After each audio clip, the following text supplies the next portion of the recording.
Hello and welcome to Tech Time Live. My name is Jonathan Ott, and I'm proud to be the Digital Marketing Specialist for BEA. With me today is Jacob DiBattista, Technical Service Specialist at BEA. Today's topic will be Magic Switch. BEA's Magic Switch family provides a highly accessible and germ-free door activation without physical contact. Magic Switch helps to reduce touch points in fast-paced environments that depend on sanitation and hands-free access like healthcare, retail, industrial, and commercial settings. Topics covered include the Magic Switch family, technology, applications, wiring, and programming and adjustments. Let's take it over to Jacob and get things started.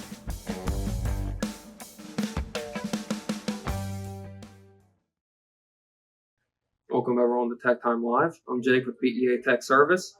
Today, we're going to go over a basic overview of our Magic Switch series, and we're going to go over some of the wiring, some of the applications, and setup. What we have here today is the MS09, the MS31, and the MS41. We're just going to do a brief unboxing real quick to just show you what comes in the box for each part. This is the MS09L. This means logo only. So we're going to get started with that first. Inside the box of the MS09, you get your user's guide, the unit itself, and then a screw pack so that you can screw it to wherever you need. The MS09 is our industrial Magic Switch. As you can see at the bottom, there's a lot of protection for the wiring, hardwired at the other end.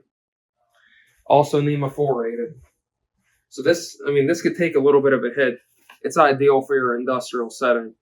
The way that the Magic Switches work, they're just radar technology. They're sending some wavelengths out and looking at the time between each wavelength that comes back in. So if you're going away from it or if you're going towards it, it knows. Usually with a Magic Switch, you want to wave your hand kind of towards it. If it's side to side, your hand isn't truly going to go in a straight line side to side. It's going to go a little bit towards it, so it's going to see you. But truly, you want to wave your hand a little bit towards it for it to work. So in an MS09, you're given 4 wires, rather 5, but you're only going to use 4. On a typical Magic Switch, and really any BEA product, on a typical BEA harness, we have red for power, black for negative, white is common for activation, green is normally open for activation. And then we have yellow, which is normally closed, but that's not commonly used. But that's about accurate along the whole BEA product line. Save a few sensors.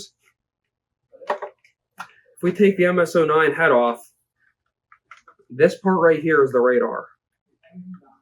This is kind of shared among the rest of the Magic Switches. You can see how it's already hardwired in there. And it's just a little cube that you could snap on or off. If you get a little screwdriver in here, you could pry this off. But there's an antenna on the other side that when you wave your hand, some of them you could see a light turn on, some of them give off a sound. I believe the MS09 has a blue LED that shines through. And that's how you know if it's actually detecting or not.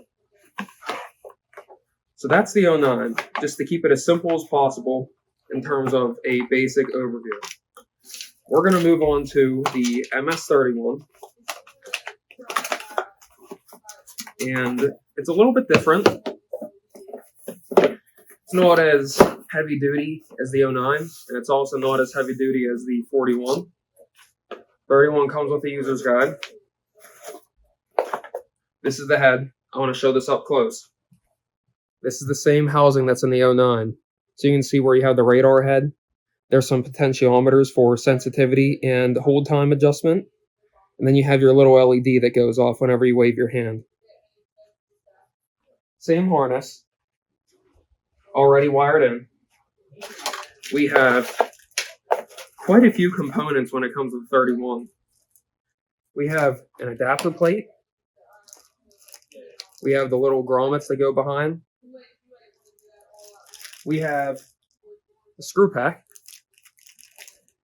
a single gang faceplate, and we have a double gang faceplate. Literally, you see the brackets on the back. The head is going to snap in.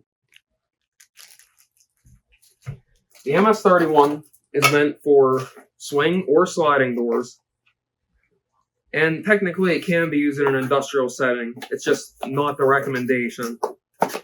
The 31 has a little blue LED as well that shines through whenever you're giving it an activation. And it's more of a plastic faceplate than metal, kind of like what the 41 has to offer. So your choice between the 31 and the 41 is going to be, is this indoor or outdoor and more aesthetic? We're going to go over that here after you see the 41. Bigger box for the 41. The one that we have here is the round version. Stainless steel plate, which is along the whole product line of the 41. Get yourself a user's guide. And then the 41, this is NEMA 4 rated when you're using the silicone piece behind. Without it, it is not NEMA 4 rated. But you're going to see the clear difference right here is it's a stainless steel plate. We have an illuminated ring that goes around the hand that you can turn on or off and animate it. And again, it's the aesthetic that you decide which one you want. The 41 also comes with a screw pack and the bracket behind it again. So that's what comes in the box with all of these. I want to show you side by side all of the actual switches themselves. When it comes to the Magic Switch series that we still carry, 09, 31, and the 41. These are the three switches that we still carry here at BEA right now. The MS31, the 09, one more time, industrial setting, regular pedestrian setting. And when you turn it on, you're going to see a blue LED illuminating through. Compared to the MS41, which could be outdoor or indoor as long as you're using this rubber grommet here, this little silicone padding. And it has an illuminated screen. So really make your choice based on application. It's outdoor, 41, or technically the 09 will still be good. But usually people choose this because it's better in darker environments, like let's say a hallway. The LED will start spinning around the hand, so it makes it easier to see. And then there's these, where industrial versus pedestrian. Now, one thing, the difference between these and the MS41 as well, is the 41 does not come with a built-in harness. You have to wire your own things into these terminals here. And I want to make it extremely clear, when you're wiring this in, we're going to overlay a portion of the user's guide here where it shows the orientation of how the wires have to go. The potentiometers will be at the bottom. The two capacitors will be at the top. The top two terminals are power. Then it goes to common for activation, then normally open, then normally closed. We will have calls where people will use the other end for power. These two terminals here are empty and normally closed. They do not turn on the device. So if you ever question why your device is not turning on, besides checking power, make sure you orient this with the user's guide correctly so that one more time, the potentiometer is on the bottom and the capacitors are on the top. And there's a good picture for that in the user's guide. So we're going to go over the programming starting with the MS09. What you see here is two dip switches and a potentiometer. The potentiometer is just the range. So it can go from this close out to 24 inches. Clockwise is how you get it further. Counterclockwise is how it goes closer in. Dip switches. Dip switch 1 is pulse and toggle. Pulse is basically an instant activation. Toggle means the moment I swipe my hand here, it's going to hold infinitely, hold that door open forever until I swipe my hand again. And then dip switch 2 is, do I want the LED to be on or off when it's in standby?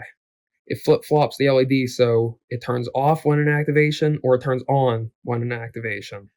And that's as simple as it gets with the 09. We're going to move on to the 31. The 31, as you can see, is kind of the same head as the 09, but the 09 only has one potentiometer, where the 31 has two. And here's what they are. We still have the sensitivity, 4 inches to 24.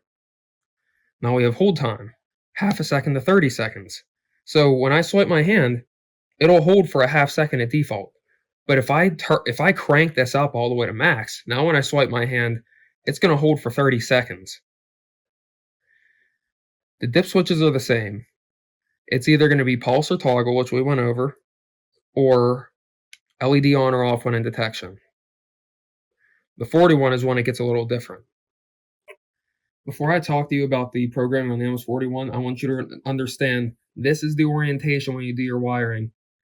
Capacitors on the top, potentiometers on the bottom. So going over from beginning to end, I'm going to orient it in this way so you can see the first bank of dip switches. This is how you tell it if you want the LED to be blue, green, or basically off at a certain time. The second dip switch is going to be output mode configuration. This is pulse versus toggle. The third one is going to be, do I want it to spin or do I want it to just be solid, static rather? And then the fourth one is a buzzer function. The other ones do not have a buzzer that you could turn on or off, whereas the MS41, it's just a little tone, just a little beep whenever you wave your hand. It's going to send out a little signal and a little tone. The potentiometer at the top right here, that is your hold time from half a second to 30 seconds. And then the bottom potentiometer right here, that is your detection zone from 4 to 24 inches. And that's really all there is to the MS41. I would really recommend using the user's guide for this one because that first set of dip switches can be a little confusing without it. You really don't know how to control the blue versus green LED without looking at the chart for the orientation, because there are a lot of different combinations you could do with 3 dip switches, but you'll know what you're doing when you look at the chart. And that's programming on the 41, the 31, and the 09. Thank you everyone for watching this Tech Time Live. This is an overview and wiring application setup of the MS09, MS31, and the 41. If you have any more technical problems that you have after this, or if you have any questions you want to ask, make sure to call us at the tech line.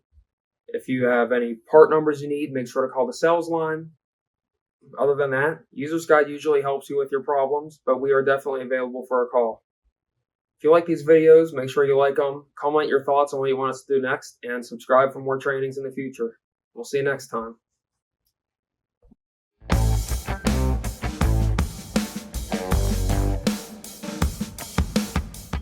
Thank you everyone for watching this Tech Time Live. Today we covered Magic Switch. We went over the product family, technology, applications, wiring, and programming. For more Tech Time Live videos, visit our YouTube channel at youtube.com/BEAsensors. Also be sure to visit our website at www.beasensors.com. Thank you for watching and have a great day.